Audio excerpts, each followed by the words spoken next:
that's really what I'm trying to bring to EMDR for ADHD, is to say, let's help our clients swim as opposed to trying to force them to ride a bike or climb a tree while still using the core modality. Bilateral stimulation works for trauma processing for brains with ADHD. It works. I've done thousands of sessions and I have hundreds and hundreds of people who can say this really helped. But there's these tweaks that we can make to it, just the traditional standard protocol, that really increases effectiveness and also reduces the possibility of shaming our clients. So this is one of my biggest issues with traditional therapy these days. You know, there's a lot of homework, there's a lot of using certain skills at times of distress. And then when that doesn't happen, the client comes back and the therapist goes, well, how was being mindful this week? And they go, oh, I forgot to do it and I couldn't do it. And then they're like, well, that's bad. You're being resistant or you're failing therapy. No, they have ADHD. Welcome to Successful with ADHD. I'm Brooke Schnittman. Let's get started. Welcome back to another episode of Successful with ADHD. Today, I have a good friend and colleague that I highly respect and admire, Noelle Lynn, and she specializes in EMDR and ADHD. And not many people who do EMDR understand the nuances of people with ADHD and the visualizations. So, Noelle, please do yourself justice and share who you are. Of course. Thank you so much for having me, Brooke. I really love talking to you. You're one of my favorite people to talk about ADHD with. Same here. Yeah. So Brooke and I met a couple of years ago at the big ADHD conference, which is always a really good time. It's coming up in November in Anaheim if anybody wants to come. We really connected just over our love of helping people with ADHD. So I've been in the field for almost 10 years now. I got my master's in social work after being a coach for a couple of years. And I now work specifically on the therapy side for ADHD. And I actually work at the ADHD Center of West Michigan, where we have a whole team of coaches as well as therapists. So we really do keep a distinction between the work that we do. And so my passion is really working at the therapy level with clients, which is much more addressing things like shame, negative core beliefs. And I do use EMDR a lot of the time to help with that. And we can talk more about what that is. But I love differential diagnosis. I love helping people to understand their brains and to stop shaming themselves for the brains that they have. Sure. Noelle, you have a lot of knowledge. You know, if we were fast friends at the ADHD conference, two ADHDers, right, sharing love for each other. I watched you do a session on EMDR. I watched you talk about the nuances of bipolar, ADHD, and borderline personality, right? And how often that gets misdiagnosed. Yes, especially in women. And we're also, this year, I'm adding autism to that same training and doing a 3-hour one, because what the newest research is showing is that misdiagnosis among basically neurodivergent, so ADHD plus autism or one or the other, is really what's driving the misdiagnosis drive of borderline personality disorder. And so when people don't understand neurodivergence and how those things can show up, they end up diagnosed with something like borderline, and it's often incorrect. I'm not saying it's always incorrect. There are absolutely people in the world who do have borderline personality disorder, but we've seen over the last 10, 20 years, this massive increase in women being diagnosed with it. And it's basically the new hysteria, right? Like it's this new thing to kind of undermine women. But those of us in the neurodivergent field are starting to say, wait a second, when you take trauma and put it together with ADHD and or autism, it ends up looking like this personality disorder, but what's underneath is actually a neurodivergent brain that's been traumatized. Can you talk about, and obviously, you know, you need a mental health professional to diagnose you, but can you talk about the quick differences? Sure. Yeah, absolutely. So one of the things I always talk about is history. So if people are looking at someone's life, and they're asking questions like, you know, when did you start seeing significant, you know, switches and changes in your behaviors and mood lability? Or how long have you been struggling with executive dysfunction? The challenge is that most people who are diagnosing seem to not know how to ask women the questions, right? Because basically women will present and will say, oh, of course I'm on time. And so then the assessor will say, doesn't struggle with time management. But Did you ask her how she's on time? And I like to say she has, 10 whiteboards, 16 alarms, and her best friend calls her at noon every day to get her out the door on time, right? But if an assessor doesn't ask her, how are you on time? How exactly do you do that? How exactly does that happen in your life? You're never going to actually get to the executive dysfunction, because women are the executive function of society, at least in America. And so we figure out all of these ways to keep up with these things, but the amount of energy and effort that we're using to manage those dysfunctions, having, 10 alarms, a friend call us, 16 calendars, all of those things that are trying to keep us on track. Yes, we're on time, but at what cost? All the anxiety and amygdala that is like firing to try to be everyone's executive functions, including our spouses, our children, our own. Yeah. And so when we don't ask women, and we don't often ask women how they achieve these executive functioning tasks, we will then a lot of assessors will assume that they can achieve those tasks, or will then say, well, you must have borderline because sometimes you can do these things and sometimes you can't or won't. Wow. But really, they're struggling all the time. They just sometimes hit points, especially in our cycle or other times in our lives, where they don't have as much dopamine or support. And so they do lose track of those executive functions. But in borderline, you're looking for executive function issues specifically when you're in certain phases of having personality disorder. Mm-hmm. And so that's where it often gets conflated. And similarly with autism, there are executive dysfunctions in autism that are not well understood, right? And so again, it can have a little bit more of an inconsistent feel to executive dysfunction in autism. And so that can then be conflated with borderline. And also often gets conflated with just generalized anxiety, which is one of our favorite things to talk about. I gave a training in April, and one of the things I did was I actually did a deep dive back into the diagnostic criteria for generalized anxiety disorder. And I was reading it and I was like, it's really hard to actually get diagnosed with generalized anxiety disorder. You have to meet an enormous number of very specified criteria. And yet we just slap this diagnosis on people all of the time, and we don't get into the why are you anxious, right? Mm-hmm. Or so, for example, with borderline again, why do you struggle to have more than one friend? If you're autistic, you might struggle to understand friendships and relationships. That's actually part of the diagnostic criteria. And so having one friend that you're spending your time and energy on actually makes a lot of sense, especially if that friend is neurodivergent. But then they'll be, oh, she's borderline because she gets really obsessed with one person. And it's like, well, have you asked her understanding of friendships and relationships? And if that makes sense to her. So that's really where we see that differential breakdown. So. And I'm sure there's so much more you can share. And I know that you're working on a diagnostic criteria to weed out and really hone in on what the actual diagnosis is. So the first time I met you, you were doing a training on EMDR. Mm-hmm. Yes. And as a recipient of someone who does EMDR, I can't even tell the listeners enough how important it is, if you have ADHD, to have a practitioner who understands ADHD in their EMDR work. So tell us a little bit about that, please. So when I first became a social worker, I graduated in 2019 and got trained in EMDR right away. So EMDR stands for eye movement, desensitization, and reprocessing. It's a mouthful. But what it is basically a therapy that is not a talk therapy. So you use eye movements or anything across the midline of the body to process things across the hemisphere of the brain.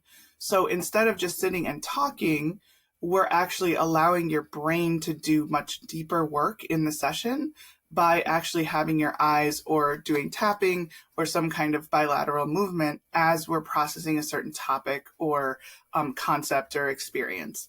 And so what that's based in is the understanding that in REM sleep, our eyes move back and forth really fast. And so that's processing the day. And so what has happened is that they've been able to put that into an awake state and allow people to process traumas that were too big for their brain to process during REM sleep. And so we have big T trauma and little T trauma. Big T trauma is like a car accident, an assault, like something like that, right? where, it's this single instance, really, really intense and awful. But then there's small t trauma, which is what those of us with ADHD, we tend to have both. But small t trauma is the 110 negative things that children with ADHD hear about themselves in a day, right? Or small t trauma is your parents only talking to you about the negative things that you're doing, or getting a lot of times in trouble, or even missing pieces of conversations and feeling like a space cadet. Like, I cannot tell you the number of women that I work with who, they're like, I feel like I'm just faking my way through life, or I feel like I've always just been one step behind, that odd one out feeling, right? Mm-hmm. And men experience it as well. I think it's across the gender spectrum, but because we have less understanding of women with ADHD and less diagnosis and treatment, I see that a lot, especially in my women. And so what EMDR does is it allows us to process these experiences in a way that's actually going to fully heal them and replace the negative belief with a positive adaptive belief. Not I'm Superwoman, but I can do hard things and I am capable and functional and effective in my life. And so it's really, really transformative. And when we adjunct it with other ADHD treatments, so I'm a big believer in stimulant medication, fish oil, all of the evidence-based practices for ADHD treatment. Coaching is game-changing, right? I love ADHD coaching. I think it's just so helpful. And when somebody then it gets stuck in coaching or isn't ready for coaching, what do we do? And that's where EMDR for ADHD can really come in. Because if someone deeply believes that they're incapable of being on time, or I am a procrastinator, all of the coaching in the world isn't going to uproot that shame-based belief. And so EMDR can very quickly, with the understanding of ADHD and other forms of neurodivergence, can very quickly help people to work through those so they're more ready for coaching. Their meds work better. They're able to actually access treatment more effectively. So you said a lot there. I did. I want to break that down if that's okay with you. Of course, please. So there's the big T and the small t. Mm-hmm. And what I thought I heard you say, which I totally agree with, is that everyone with ADHD experiences trauma. Yes, I actually believe that living with ADHD, especially in our current society, in the Western world, is intrinsically traumatic. So even though the research says that only 80% of adults, everyone in your experience and in my personal experience working with people, have experienced trauma. Yeah, everyone with ADHD has experienced, I think, some form. Now, it might not be the type of trauma that needs specialized trauma treatment, but we need to acknowledge that the world that we're in is not built for our brains. Right. So it could be the small t. Yeah. Mm-hmm. Right. Mm-hmm. That's the first thing I wanted to break down for people listening. I think that's really important for everyone to hear.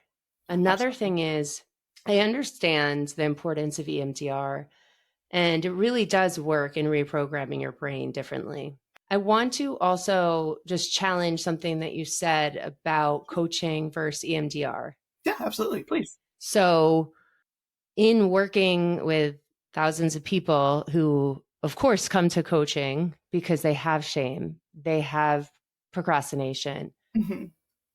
in doing these small actions and, changing the way that they think in a CBT like way, or reframing the way that they think, they have walked away thinking differently and feeling differently. 1,000%.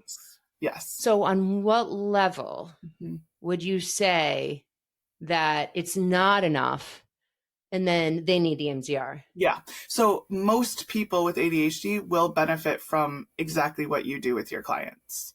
So I was one of those clients. I didn't do EMDR for my ADHD. I did coaching and it worked really well. So I would say I don't really have a good estimate of this, but like most people who are diagnosed with ADHD can go through the coaching process successfully and change those beliefs, overcome their negative core beliefs. The people I'm talking about are the people who especially have acute childhood trauma or a complex PTSD diagnosis, or just have really bad attachment wounds. So we're looking at kind of like maybe a 20% of this population who they try to do the coaching work. They're showing up, they're doing the best they can, but they just keep coming back to this block, or they're too emotionally dysregulated or kind of bogged down by their PTSD symptoms to be able to engage in coaching in the first place. Sure. And again, like I said, I've I think seen it's that. 20%. It's not, and again, like you said, like, yes, coaching is amazing. It does change thought patterns. It's transformative. I went through it myself. Game changer, absolute game changer.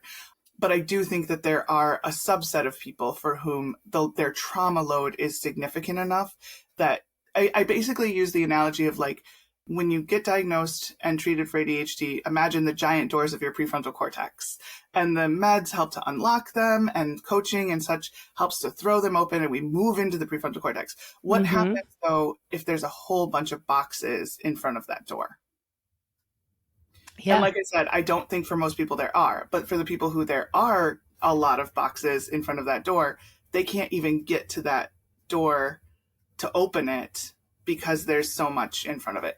And again, like, I'm a trauma therapist, and so the people I work with, you know, have stories that would curl your hair, like, and, you know, that would curdle your blood. Like, it's the really tough stuff that also goes along with an ADHD diagnosis, because we know that ADHD goes in families. We know, you know, a lot of those statistics and such.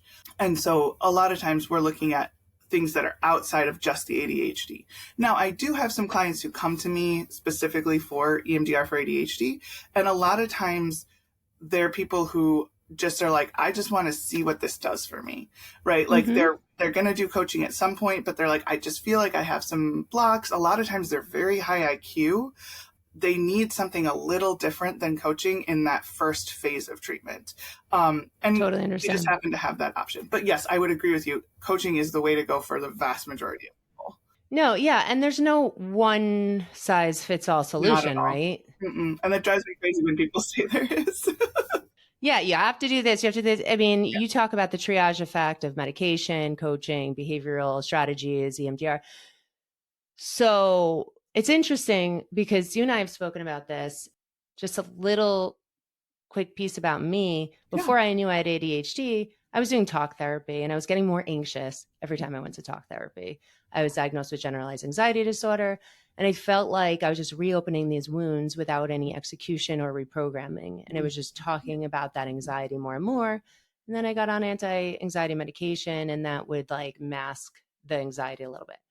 And then I got coached. I didn't even know what it was. It wasn't even specifically ADHD coaching, but for the first time ever, I understood how my brain worked. I understood my strengths, my weaknesses, and actually how to execute over a long period of time on big things intentionally. And that made me feel really confident about myself. So I was like, coaching is the thing. Yeah. And ironically, I became a coach. Yeah. Now, fast forward so I'm 6 years into it, but 5 years into it, I said, oh, okay, the execution's all there, but now I'm a mom, and now I'm a spouse, and there's some triggers going on that are definitely connected to my complex trauma from being bullied and rejected, and pretty much from the age of 8 to 35, which is a lot of that's a lot of repeated trauma. So the coaching but it got me so far, but now I'm like re-engaging in this trauma where I feel like I didn't really it wasn't as in the front of my mind. Well, before. And I really do think that without ADHD treatment, it can be quite hard to do trauma work, right? And so that's really what I'm trying to bring to the EMDR field is we need to get people diagnosed and treated and, you know, into this community and then do EMDR with them so that they can have successful outcomes.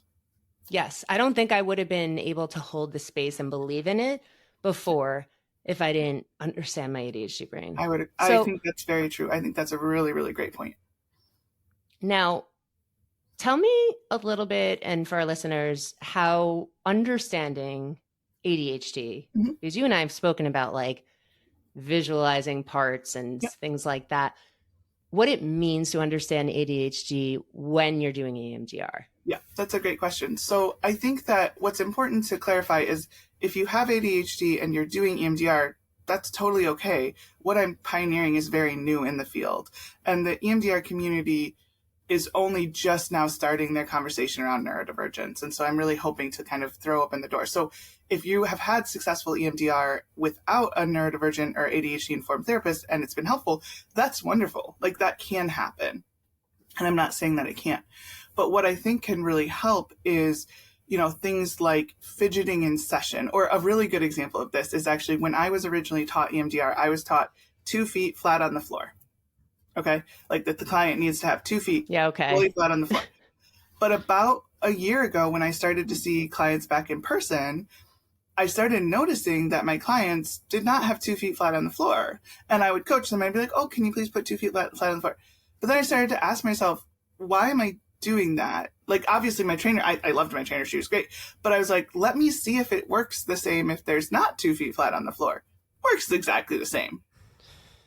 And so I was realizing that, especially with ADHD, hypermobility, POTS, all these things that, affect our experience of our body, I want my client to be the most comfortable that they can be.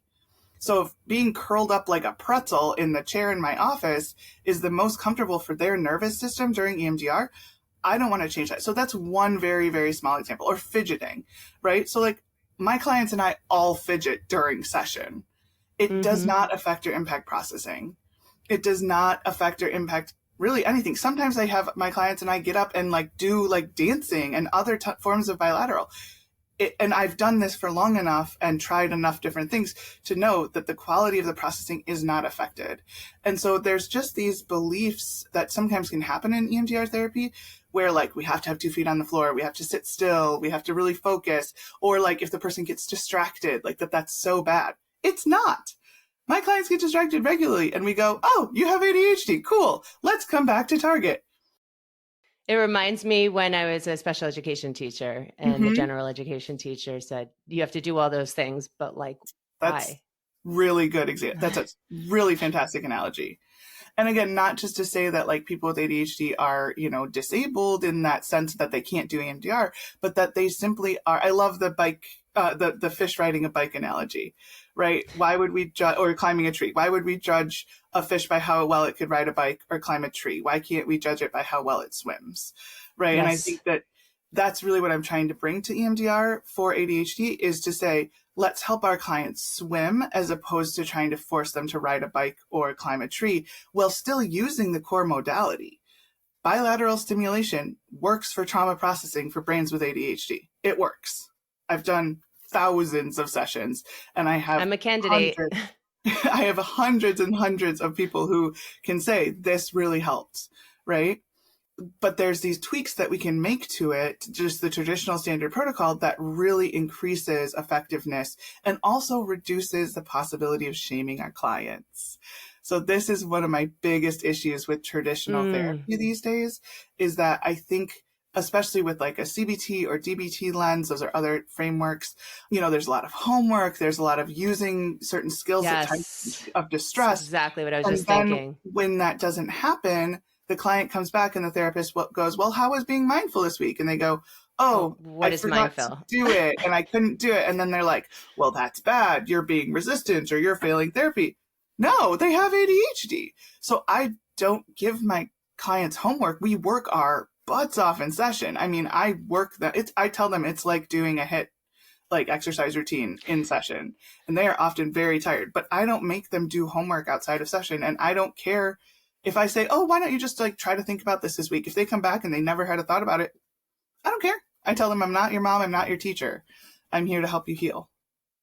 So. Yeah. And I can attest because I've seen you hold these sessions before that you really make impact within the session. Yeah. And strongly in ways that are new ways, getting memories out of your dreams even. It's pretty amazing the work that you do. Thank you. And I love, just in our friendship, all the things that you shared with me about how you make it ADHD friendly. If you incorporate interfamily systems, right?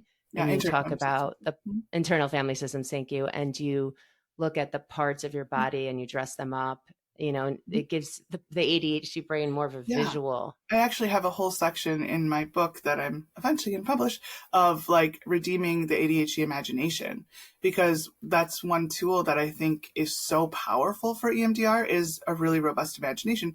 But how many of us were shamed for our imaginations as children or even young adults, right? ADHD kiddos and ADHD adults often have very robust imaginations, but we're also often criticized and shamed and maligned for our imaginative creativity. And so I think that we in EMDR can really help people to reconnect positively with their imagination and really have a very cool experience of actually using it to help them overcome symptoms and overcome trauma. And that's internal family systems is a way of imagining our parts of ourselves. And so that can really, really help people with ADHD to gain a little bit more internal control about like who's in the driver's seat right now. How old do I feel in this situation? I also have really started doing a lot more with introducing my ADHD clients to their prefrontal cortex. So Ooh, as a once people part. are in meds, yeah, as a part. And it's like an executive part. So we like go to the prefrontal cortex and they're met by this like executive character. And then we go around and we show them all these different departments in their brain. So the time management department, the short-term memory department, the, doing things on time department, like all these different departments. And so then when they need to go and do something that's usually hard for an ADHD brain, they can literally imagine going into that department and accessing that executive function. So it's pretty fun. Yeah. Wow. That's really cool. Mhm. And it's similar to what Richard Schwartz or Yes. previous people have talked about, Yeah. that all of our parts, like it's the sum of our parts, right? So Yes. our executive functions work together. Mhm. Yes, we can pull out, okay, we have a weakness in this area, but it's still working together, right? Yeah, absolutely. Yep. Mm-hmm. Cool. What would be like the one thing that you would want to leave our audience with if they are trying to figure out? I know this is a very broad That's question, okay. but like they just got diagnosed with Mhm. ADHD, like what do they do? What do they do? Where do Yeah. they go? Sure. I'm going to give a shameless plug to Attitude Magazine. Like, Attitude Magazine is incredible. Just go hang out on their website, do their webinars. ADA is also a great resource, the Adults with Attention Deficit Disorder Association. You could also reach out for like a consult or coaching call with Brooke or with, there's all kinds of coaches out there. ADHD Center has a bunch of them. But really starting with the psychoeducation piece. So the How to ADHD YouTube channel, there's some really great Thomas Brown and Russell Barkley talks out there. So really understanding the ADHD brain, understanding what it does, working with a doctor or specialist to figure out medication and supplements and sleep is a huge cornerstone. So kind of starting there, getting your team together, and then really realizing that there's hope, that you are not intrinsically flawed, that you do not have a moral failing or a moral character flaw.